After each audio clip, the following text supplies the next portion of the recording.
Hello, welcome back to the channel. Today we're diving straight into how to organize projects using tags in Asana, your complete 2025 guide. First up, let's create a tag. Head over to the task where you want to add a tag and click on the tags icon.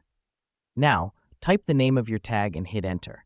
The reason we do this is to ensure that all related tasks across different projects are easily identifiable and searchable through unique tags.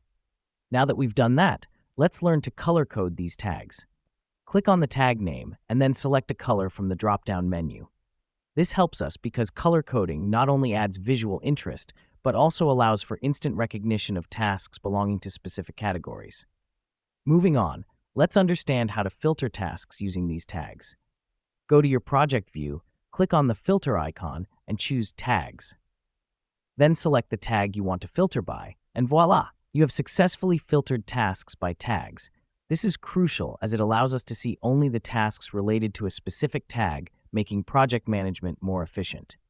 Next up, let's look at how we can search for tasks using tags. Click on the search bar at the top, type in the tag name preceded by a hashtag, and hit enter.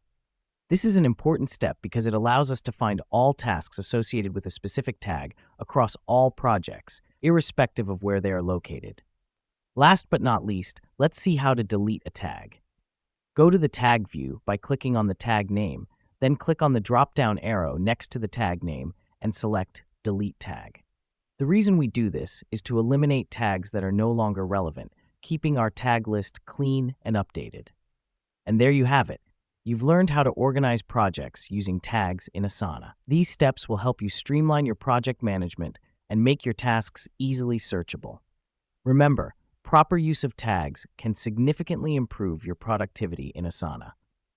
Thanks for tuning in, and we'll see you in the next video.